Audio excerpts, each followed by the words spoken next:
हमारे चैनल को सब्सक्राइब करें और बेल आइकन दबाएं।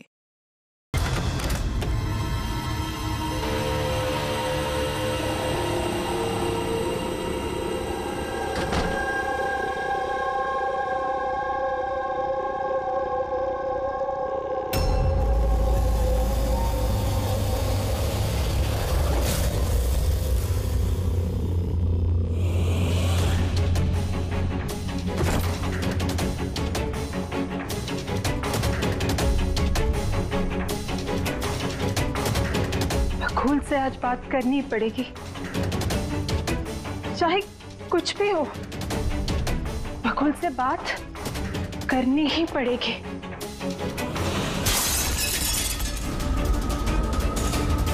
घर में तो कोई नहीं है, ये आवाज कैसे?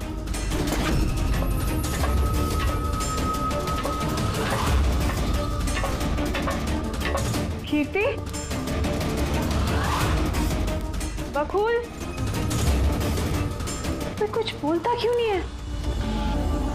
कीर्ति, भैया, कीर्ति,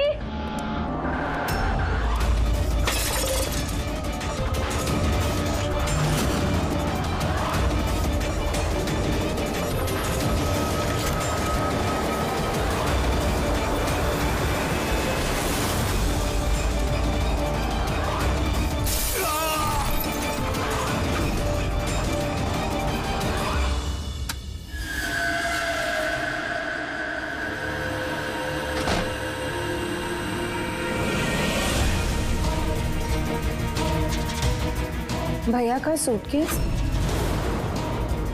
भैया बैंगलोर नहीं गए क्या?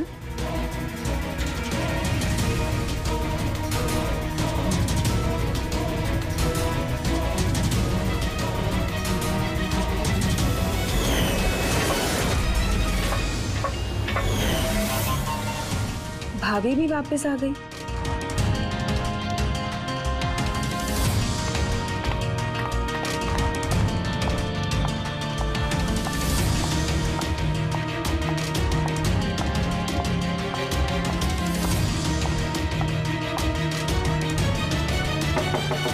भैया, बकुल भैया, भैया आप बैंगलोर नहीं गए क्या? भाभी,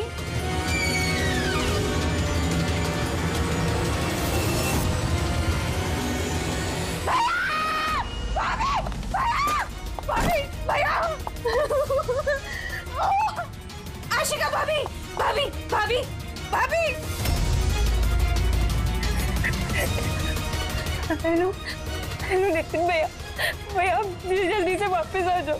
यहाँ पे सब खत्म हो गया भैया।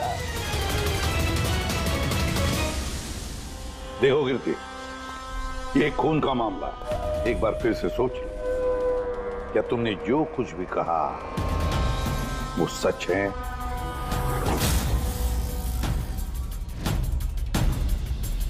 सर,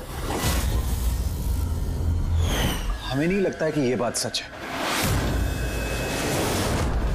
आपके लगने या ना लगने से कोई फर्क नहीं पड़ता। जब आपसे कुछ पूछा जाएगा तभी बोलना। हो सकता है ये सच बोल रही हो, क्या पता।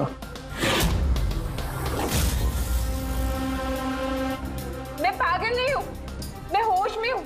मैं कह रही हूँ ना आपको कि आशिका भाभी ने खुद ही बोला है कि उन्होंने बकुल भैया का खून किया है। भाभी, भाभी, भैया, आशिका भाभी, भाभी, भाभी, भाभी, भाभी, भाभी का थैंक गॉड। भाभी, भाभी, भाभी, ये सब हुआ कैसे? किसने किया ये सब? भाभी मर गया बकुल। किसका खत्म? हाँ, मार दिया, सब खत्म, मार दिया। सिर्फ मार दिया ये कहने से साबित नहीं हो जाता कि उसी ने बकुल को मारा है। ये भी हो सकता है कि वो कुछ और बोलना चाहती है। हाँ?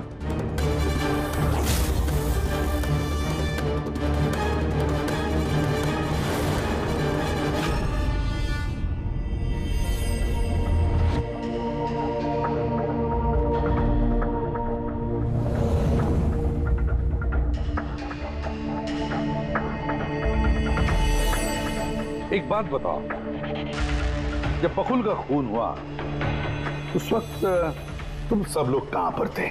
कहां थे तुम लोग? मैं और नितिन तो एक दोस्त की शादी में खंडाला गए थे। कीर्ति का कॉल आया और हम भागे चले आए। मेरी बिजनेस मीटिंग थी होटल क्रिट्स में, वहाँ एक क्लाइंट के साथ डिनर था। जैसे ही नितिन का फोन आया तो मैं यहाँ पर चला आया। और आप कीर्ति, आप कहां थी? मैं बाहर गई हुई थी। कीर्ति बाहर गई थी, चाचा जी क्लाइंट के साथ मीटिंग में थे और आप दोनों खंडाला गए थे। उस वक्त बकुल और आशिका घर में अकेली थी, है ना? बकुल भैया भी बैंगलोर जाने वाले थे, उनकी 11 बजे की फ्लाइट थी और आशिका भाभी तो पार्टी में गई थी। आप सब घर में नहीं थे तो फिर बैंगलोर जाने वाला बकुल वापस क्यों आया घर पे? और ये आशिका वो पार्टी से वापस क्यों आई? तो वो आप जाकर आशिका भाभी से पूछिए ना कि वो इतनी जल्दी वापस क्यों आ गई। वो तो घर पे ये बोलकर गई थी ना कि वो सुबह वापस आएंगी। वो तो हम पूछेंगे उससे। फिलहाल आप बताइए, आप कहाँ गई थी बाहर? मेरी मदर बैंड्रा रहती है, उनको अचानक फूड पॉइजनिंग हुआ था, मैं उनके पास ही गई थी और फिर वहीं से मैं आई। वाह, हर एक के पास एक्सप्लेनेशन है कि बकुल के खून के वक्त मैं यहां था, मैं वहां थी, मैं वहां गया था। सबके पास एक्सप्लेनेशन है, लेकिन आप सब लोग एक बात अच्छी तरह से याद रखना, हम सीआईडी वालों से सच ज्यादा देर तक छुपता नहीं, सामने आकर ही रहता है।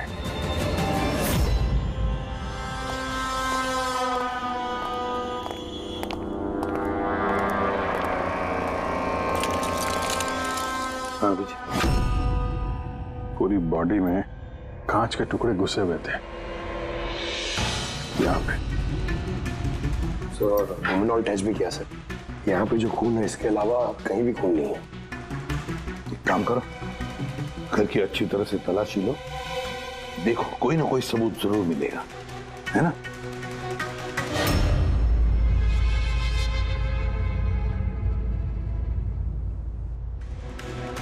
ये बताया सर, इनका कहना है कि इन्हें कुछ भी याद नहीं।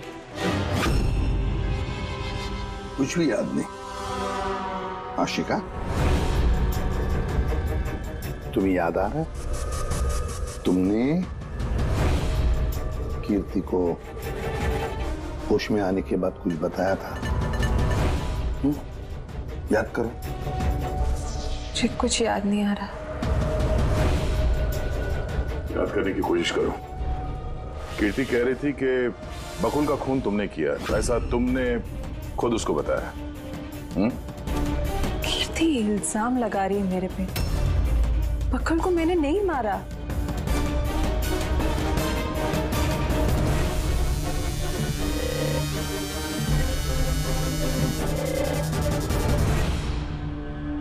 सर कहीं ये याददाश्त जाने की एक्टिंग तो नहीं कर रही है?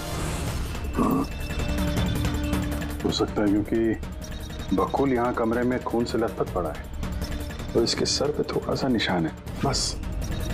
बेहोश हुई कैसे? वही तो, इससे सच उगलवाना पड़ेगा। कैसे उगलवाएंगे सर?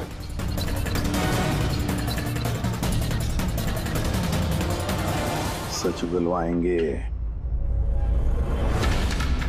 नार्को टेस्ट से।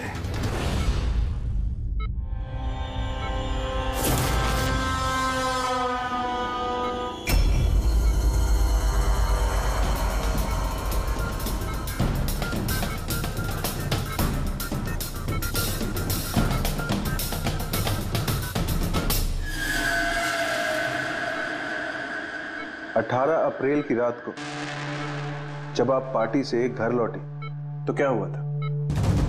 मैं घर में घुसी, बकुल चिल्ला रहा है।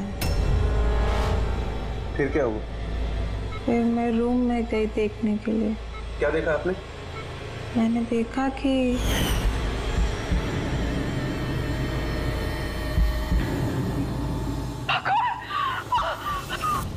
जैसे ही मैं अंदर गई तो मैंने देखा बकुल वहां पे है।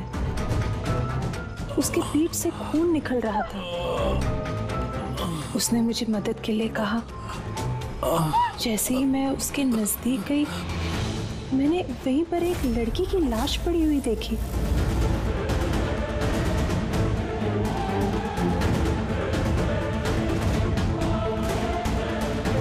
मुझे गुस्सा आया और मैंने वहां पड़ा एक कांच को उठाया।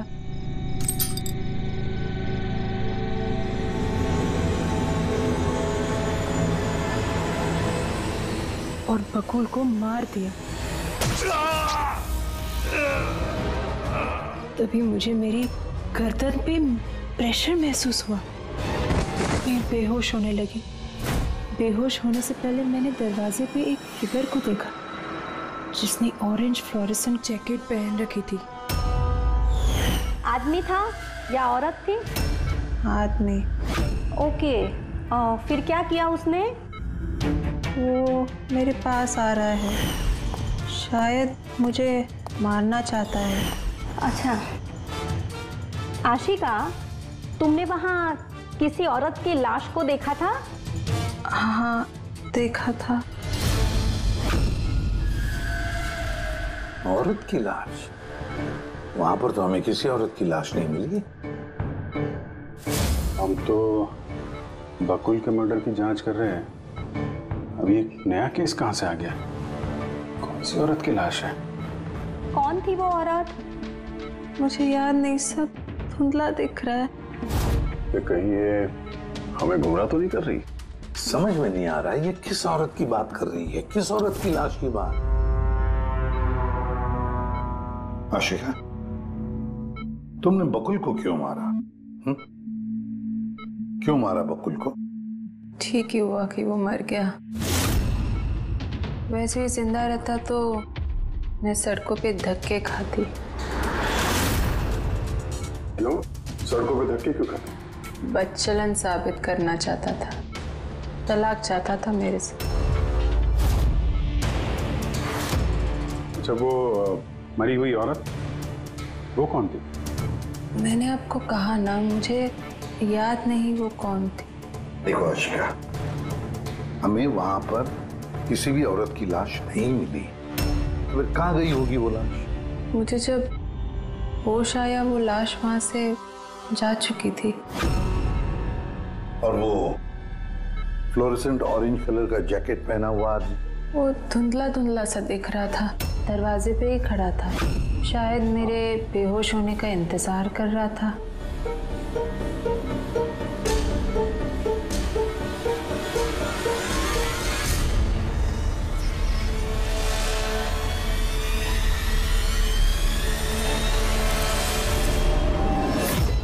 अभी तो आशिका वही बोल रही है जो उसे अच्छा लगता है, मगर टेस्ट में उसने सब कुछ सच सच बोला है। Thank you sir. अगर इसने नार्को टेस्ट में सच बोला है तो हमें उस मरी हुई औरत के बारे में पता करना पड़ेगा। लगता है क्राइम सीन पर दोबारा जाना पड़ेगा। अच्छी तरह से फिर से चेक करते हैं। कोई ना कोई सबूत तो मिलेगा ही मिलेगा। सर ये मशीन कोई स्पेशल मशीन है? ये मशीन छोटे से छोटा सबूत ढूंढने में भी सक्षम है, जैसे कि माइक्रोब्स जो अक्सर धूल में मिल जाते हैं। और ये जो मशीन है ना, ये इस कमरे में छोटा से छोटा जो डस्ट पार्टिकल होगा ना, छोटे से छोटा, उससे उस जैकेट वाले आदमी का पता बता देगी जो इस कमरे में मौजूद था। बहुत बढ़िया।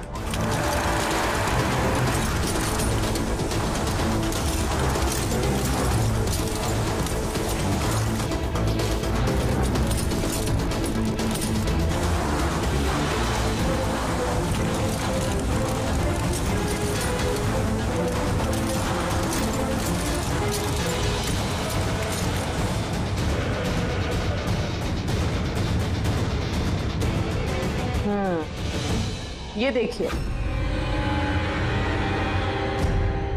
जो हमारी नजरों से बच गया वो इस मशीन ने ढूंढ निकाला।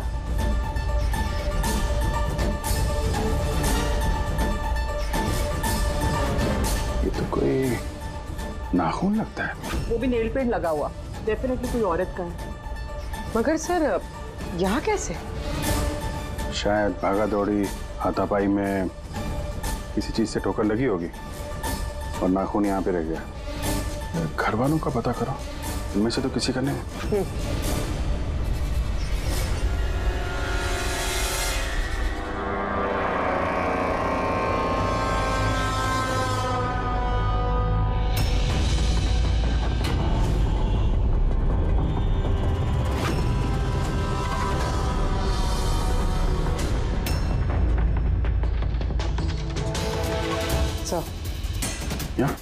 पर घर में तो किसी का भी नहीं है। शायद उस औरत का होगा जिसकी लाश आशिका ने देखी थी।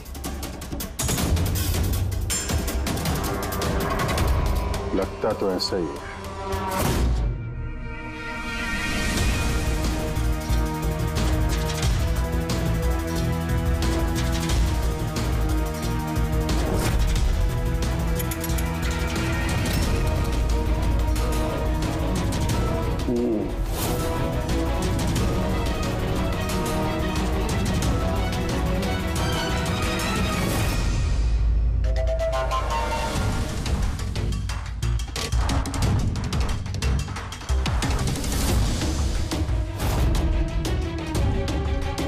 ये बात है तारिका। राइट। क्या पता चला इस नाखून का किसका है ये? सर, नाखून का डीएनए किसी भी फैमिली मेंबर से मैच नहीं हुआ। लेकिन एक बात पता चली बस, ये नाखून जिस किसी का भी है वो एक औरत है और उसकी उम्र 20 से 25 साल।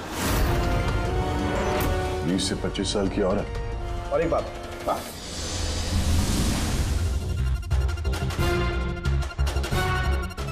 ये जो बारीक बारीक सफेद सफेद कण देख रहे हो ना, ये high percentage of high and cocaine है। नाखून में सुनिए, कोई औरत ड्रग एडिक्ट भी है? हाँ, घर परिवार की नहीं, बाहर की है। सर, कोई बाहर वाली वहां पे आई है तो किसी कार, ऑटो, टैक्सी वगैरह ही किया होगा। हाँ, पता लगाना पड़ेगा रिक्शा वालों से, टैक्सी वालों से कि क्या उनमें से किसी ने उसे घर पर छोड़ा है क्या। सर, वो आशिका बता रही थी कोई फ्लोरोसेंट ऑरेंज कलर की जैकेट पहने हुए आदमी था वहां पे। बेहोश होने से पहले मैंने दरवाजे पे एक फिगर को देखा जिसने ऑरेंज फ्लोरोसेंट जैकेट पहन रखी थी। वो कौन है, कहाँ से आया, कहाँ गायब हो गया, उसके बारे में भी पता लगाना पड़ेगा।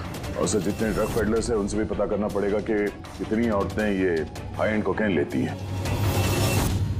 अभिजीत, एक काम करो, रिक्शा वालों से, टैक्सी वालों से पता लगाओ क्या किसी ने इस औरत को घर पर छोड़ा था क्या, और मिसिंग पर्सन रिपोर्ट भी चेक करो।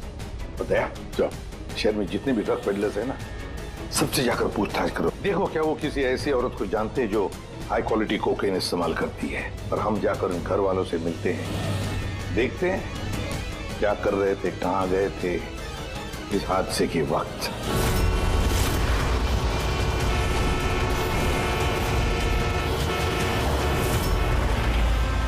तुम्हारी एसोसिएशन से पता चला है कि 10 तारीख को यानी परसों रात में तुमने शांति निवास बंगलो में किसी लड़की को छोड़ा था। हाँ सर, छोड़ा था।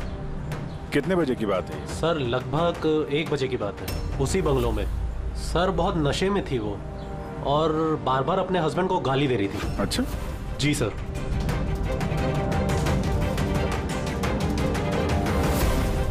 ये लड़की थी वो? हाँ सर, यही थी वो। वहाँ बंगलो के आसपास कुछ गड़बड़ लगी क्या? नहीं सर, गड़बड़ तो कुछ नहीं लगी, सब कुछ नॉर्मली था। और एक कार खड़ी थी, एक बाइक, और सर एक गार्बेज वैन भी था। Garbage van? जी सर।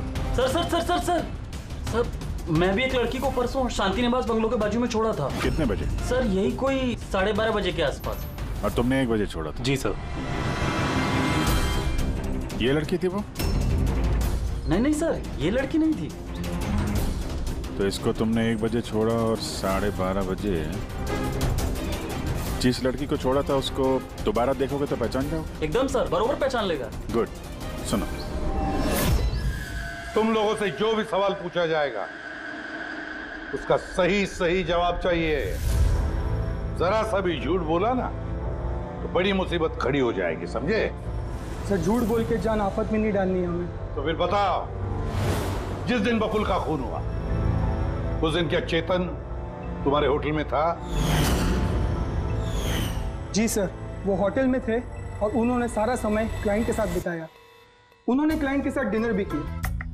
अच्छा, तो ठीक है, क्लाइंट के सारे डिटेल्स चाहिए हमें और उस दिन का सीसीटीवी फुटेज भी। शीना, कीर्ति की माँ को फूड पॉइजनिंग क्यों हुई? खाने में क्या मिलाया था? मैंने तो कुछ भी नहीं मिलाया था। आंटी जी तो बाहर गई हुई थी। जब वो वापस लौट के आई उनकी तबीयत खराब थी। सर नितिन और सिया दोनों सारा दिन शादी में ही थे। पूछे भी नहीं बता रहे। रट्टा मार के आए हो क्या? नहीं मैम, जो सच्चाई है वही बता रहा हूँ। 11 बजे फंक्शन बंद करा दिया था हमने। उसके बाद में नितिन और सिया वो लोग कहाँ गए? फिर वो दोनों अपने रूम में चले गए सर।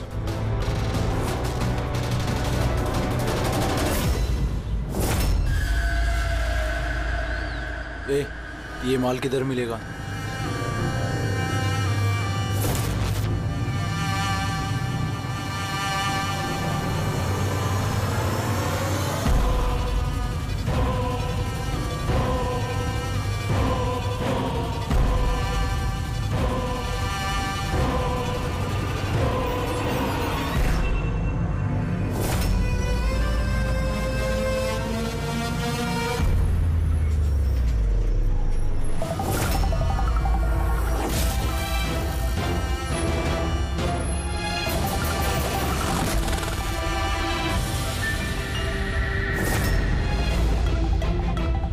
माल चाहिए। मिलेगा। कितना चाहिए और पेमेंट कैसे करेगा? पेमेंट माल इस्तेमाल करने के बाद। माल इस्तेमाल करने के बाद? भागने के बारे में ना सोचना भी मत। मेरे पास हर एक क्लाइंट की ना कुंडली है, कुंडली, और उस कुंडली में लिखा है कि मेरा क्लाइंट ओवरडोज से मरेगा या मेरी बंदूक की गोली खा के।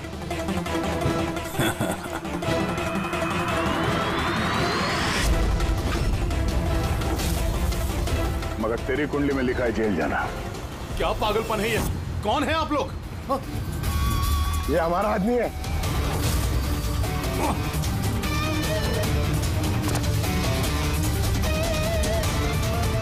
चल, बात हो गया।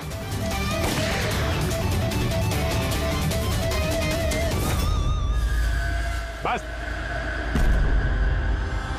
उन सब औरतों के फोन नंबर चाहिए हमें जिन्हें तुम ड्रग सप्लाई करते हो। जल्दी लाओ।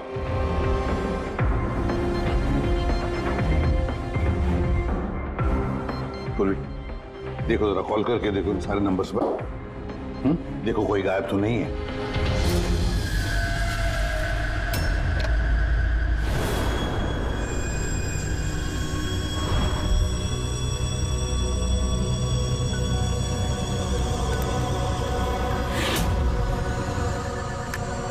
हेलो। हाँ जी, मैं सोनारिका से बात कर सकती हूँ? देखिए मैम, सोनारिका जो है 2 दिन से यहाँ काम पर नहीं आ रही है। क्या? और जिसकी वजह से हम लोग भी परेशान हैं। 2 दिन से?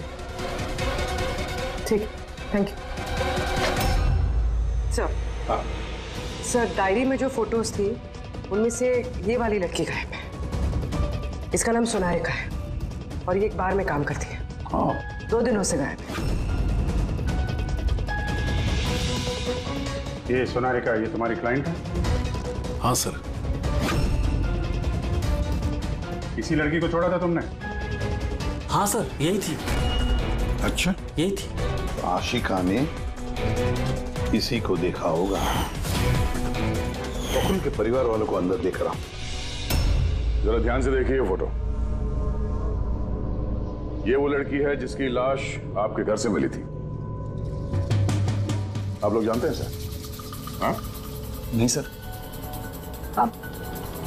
मैंने देखा है इसे बकुल भैया के साथ 2 महीने पहले। बकुल भैया के साथ 2 महीने पहले? कहां पर देखा था? एक होटल के बाहर, और भैया ने कहा कि ये उनकी क्लाइंट है। अच्छा, एक ड्रग एडिक्ट बार में काम करने वाली लड़की के साथ बकुल था, पर इनसे झूठ बोल रहा था कि क्लाइंट है। क्यों झूठ बोला उसने?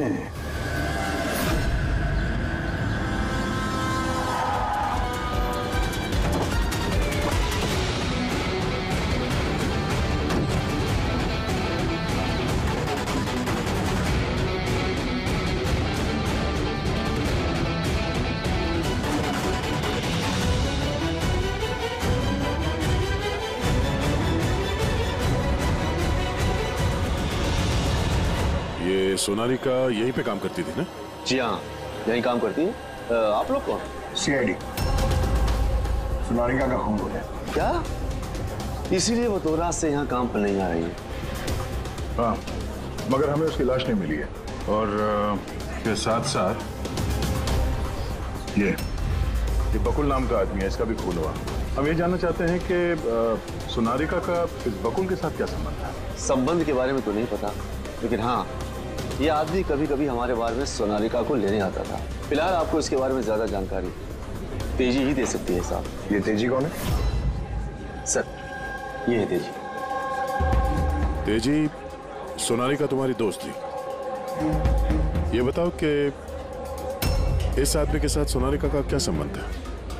सर, सोनालिका का बकुल के साथ अफेयर चल रहा था। बकुल उसके सारे रईसों वाले खर्चे उठाता था, उसे कोकेन तक के खर्चे देता था, पर उसको हमेशा बकुल से कुछ ना कुछ शिकायतें रहती थी। कैसी शिकायत रहती थी? वो कहती थी कि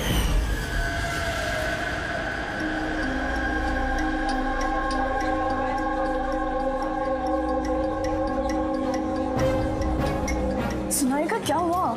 मैं बकुल के साथ ना अब ये रिश्ता और नहीं रख पाऊंगी। क्यों, क्या हुआ? ना तो ये रिश्ता रखने के पैसे मिल रहे हैं, हाँ नहीं, वो बकुल अपनी बीवी आशिका को डाइवोर्स दे रहा है। कुछ तो करना पड़ेगा। क्या करेगी तो? ब्लैकमेल। क्या?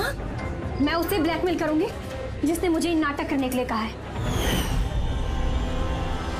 तो कोई सोनालिका को पैसे दे रहा था बकुल के साथ प्यार का नाटक करने के लिए। मास्टरमाइंड कोई और ही है? हाँ, और उसी मास्टरमाइंड ने प्लान किया और इस सोनालिका और बकुल को मार दिया। और आशिका का वहां पर आना प्लान में शामिल नहीं था। समझ में नहीं आ रहा है कि ये बकुल अपनी फ्लाइट छोड़कर घर वापस क्यों आया। पर सर, अगर खूनी को बकुल की गर्लफ्रेंड को मारना ही था तो कहीं और भी मार सकता था। वहां घर पे क्यों किया? तो शायद खूनी को पहले से पता था कि बकुल के घर में कोई नहीं, इसीलिए उसने धोखे से सोनालिका को वहां पे बुलाया और उसी समय बकुल और आशिका वहां पे पहुंच गए होंगे। ये हो सकता है। तो सर, लाश को घर से बाहर कहाँ लेके गए होंगे और कैसे? क्योंकि बकुल के घर की सारी गाड़ियां तो पहले से बाहर थी। खूनी अगर चाहता है तो क्या लाश के टुकड़े करके वो सूटकेस में भी ले जा सकता है, या फिर लाश के टुकड़े करके वो प्लास्टिक के थैलियों में भी डाल सकता है। कचरे की थैलियां हैं प्लास्टिक की। हाँ सर। एक कार खड़ी थी, एक बाइक, सर एक गार्बेज वैन भी था। क्या? रात के 1 बजे? रात के 1 बजे बंगले के बाहर एक कचरे की गाड़ी खड़ी थी? इसका मतलब है सर ये खून प्लांट था। ये खूनी गार्बेज वैन लेके आया था लाश को ठिकाने लगाने के लिए। और सर, ये फ्लोरेसेंट ऑरेंज कपड़े गार्बेज वैन वाले तो पहनते हैं। सर, हाँ। चेतन जिस कंपनी के बिजनेस डिनर पे गया था, ऐसी कोई कंपनी रजिस्टर्ड ही नहीं। मेरी बिजनेस मीटिंग थी होटल किड्स में। और कीर्ति की माँ ने बाहर कुछ भी नहीं खाया। मेरी मदर बांद्रा रहती है, उनको अचानक फूड पॉइजनिंग हुआ था, मैं उनके पास ही गई थी। फिर भी उसे फूड पॉइजनिंग हो गई। ठीक है, ये भी पता लगाना चाहिए कि जिस रात बकुल और सोनालिका का खून हुआ, उस रात खंडाला से कोई टैक्सी या प्राइवेट गाड़ी आई थी क्या बंगले पर? अपनी माँ की बीमारी के बारे में सच सच बताओ। उनकी मेड शीना का कहना है कि उनकी जो भी हालत थी घर के खाने की वजह से नहीं हुई। हाँ, ये सच है। उन्होंने घर का खाना नहीं खाया था, बल्कि वो तो ये बता रही थी कि वो ड्राइवर के साथ बाहर गई थी और कार में उन्होंने कुछ दवाई खाई थी। दवाई खाई? हाँ, हमारे ड्राइवर अमन का भी यही कहना है। तुम्हारा ड्राइवर अमन का? सर, उन सभी ड्राइवरों को साथ में लेके आया हूँ जो गार्बेज वैन चलाते थे। हमें एक गार्बेज वैन के बारे में पता चला है जो आधी रात को सड़क के बीचों बीच खड़ी थी, जिसमें लाश डाल के ले जाया गया। वैन का पता चल गया? सर्विलेंस कैमरे में वो वैन साफ साफ दिख रही है हमें। क्यों?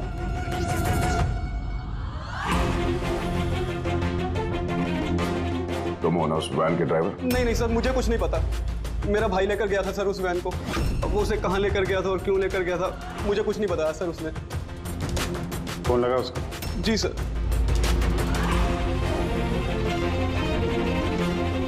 हेलो अमन, कहाँ है तू?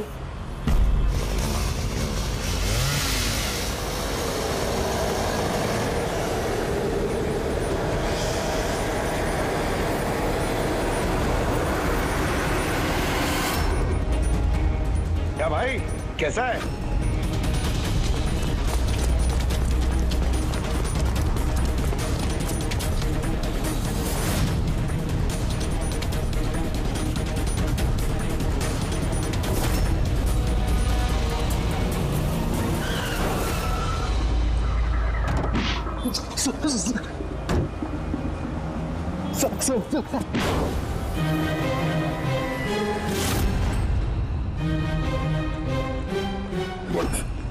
सोनारिका का खून तो नहीं किया ना?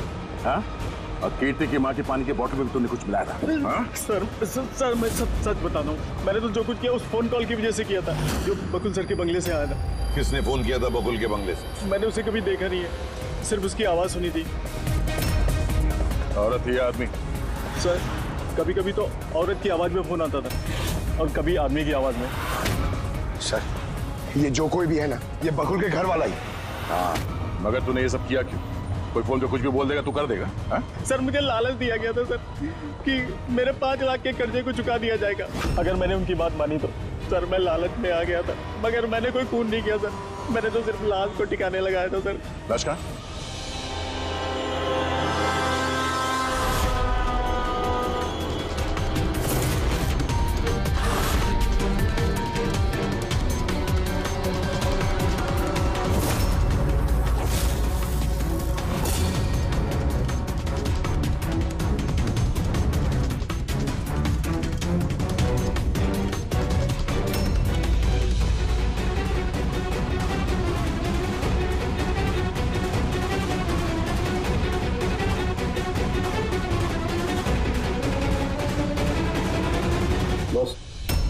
इस लड़की का गला घोटा गया है, शायद इसी से इसकी मौत हुई है। तो इसीलिए सोनारिका की खून का कोई भी निशान नहीं था क्राइम सीन पर। और उसके पैर के अंगूठे का नाखून भी उखड़ा हुआ है।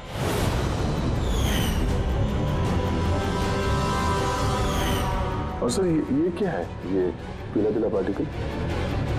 यही तो इस केस की सबसे अहम कड़ी है। चलिए खड़े हो जाइए सर, उठिए। और कितनी पूछताछ करेंगे आप लोग?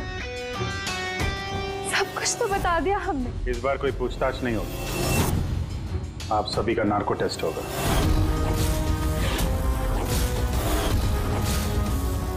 नार्को टेस्ट क्यों पर? क्योंकि आप में से कोई है जो सच नहीं बोल रहा है। आपके पास कोर्ट की परमिशन है इस नार्को टेस्ट के लिए? जी हाँ, परमिशन के बिना हम कुछ नहीं करते।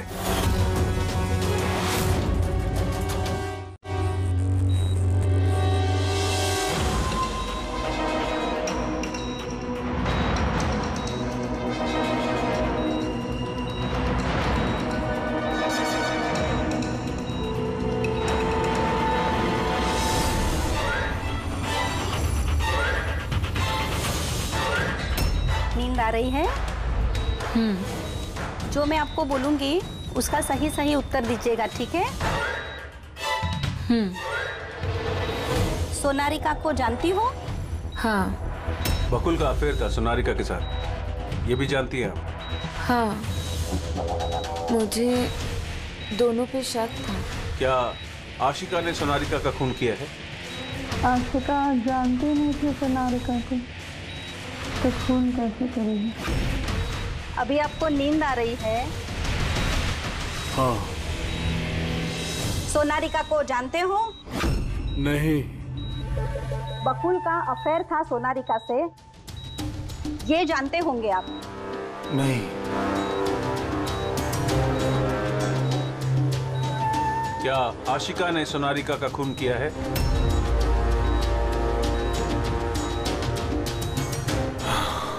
आशिका सोनारिका को जानती थी। आशिका ने ही बकुल और सोनारिका का खून किया है। उसी ने यह खून की साजिश रची थी। आशिका की हरकतें कुछ दिनों से काफी अजीब थी।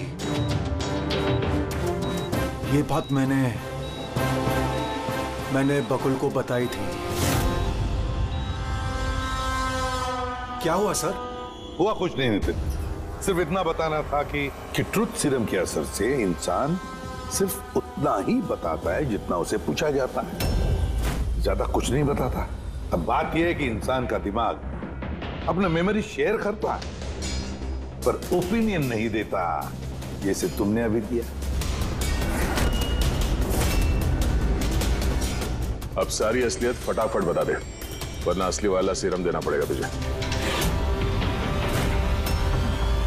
असली ट्रूथ सीरम मतलब ये कि हमने जो सीरम दिया था वो ट्रूथ सीरम नहीं था, ग्लूकोज का इंजेक्शन था।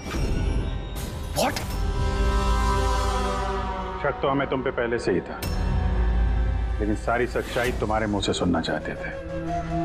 नितिन, सब कुछ तुमने बड़ी सफाई से, बड़ी चालाकी से किया था, लेकिन सोनारिका के चेहरे पर जो हल्दी लगी थी ना, उसने तुम्हें पकड़वा दिया। वही हल्दी जो शादी के वक्त तुम्हारे हाथ में लगी थी। ये पीला पीला पार्टिकल दरअसल हल्दी है, और इस हल्दी में आटा और तेल भी मिला हुआ। आटा, तेल, हल्दी। चेहरे पे हल्दी नहीं है, सिर्फ यहाँ कदम के पास। कहाँ से आई होगी ये हल्दी? सर सिया बता रही थी कि वो लोग खंडाला गए थे शादी के लिए, और वहां पे हल्दी की रस्म में शामिल भी हुए थे वो लोग। बकुल 500 करोड़ का एम्पायर चला रहा था, वो एम्पायर जो मैंने सेटअप किया था, लेकिन वो मुझे ही उस एम्पायर से बेदखल करने की फिराक में था। तो फिर उससे बात करते थे, उससे समझाते थे। बात करने की कोशिश की थी सर, कई बार कोशिश की थी, लेकिन वो सुनता तब ना। भाई था वो मेरा, मैं नहीं मारना चाहता था उसे, लेकिन वो पूरा एम्पायर अपने नाम पे करवाना चाहता था। इसीलिए फिर मैंने भी एक प्लान बनाया। क्या प्लान बनाया? बकुल और आशिका के आए दिन झगड़े होते रहते, वो आशिका को छोड़ना चाहता था। मैंने सोनारिका को पैसों का लालच दिया और उससे कहा कि बकुल से झूठ मूठ का प्यार का नाटक करे,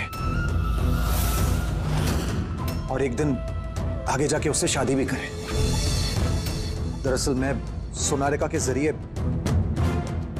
अपना एम्पायर हासिल करना चाहता था। मगर उसे क्यों मार दिया?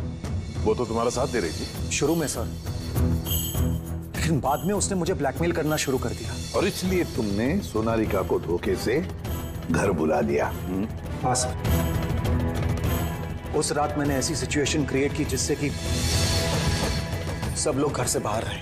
मैं भी सिया के साथ खंडाला चला गया, और जैसे ही सिया ने दवाई ली और सो गई, मैं फौरन टैक्सी पकड़कर यहां आ गया और अमन को बुला लिया। सोनारिका के घर पहुंचते ही, देखो सोनारिका, मेरी बात समझने की कोशिश करो।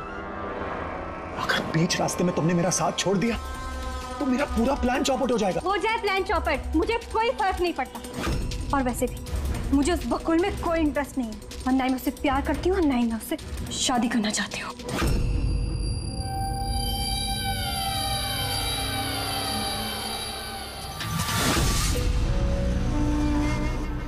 देखो, अगर तुमने मेरा साथ नहीं दिया तो बहुत पछताओगी, बता रहा हूं मैं। धमकी दे रहे हो तुम मुझे? धमकी दे रहे हो तुम मुझे?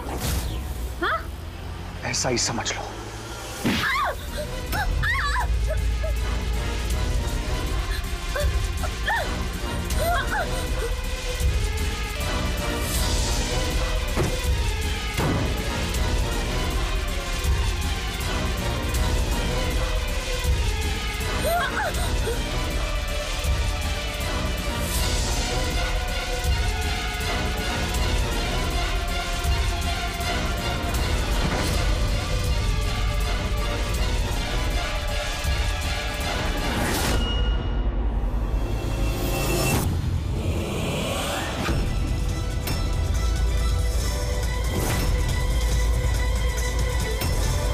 भैया बकुल ये क्या किया आपने? ये सोनालिका मुझे फंसाना चाहती थी। मैं पुलिस को बुलाऊंगा। बकुल बकुल बकुल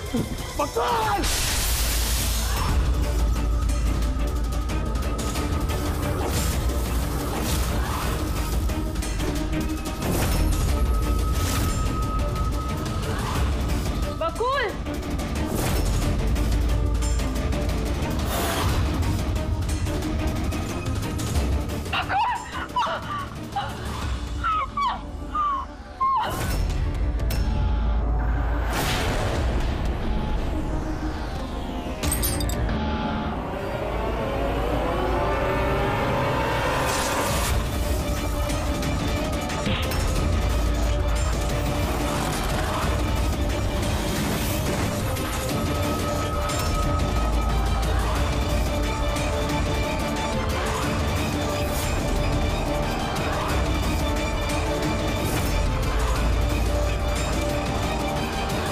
मैंने अमन को फोन पे पहले ही बता दिया था सोनालिका की लाश को ठिकाने लगाने के लिए।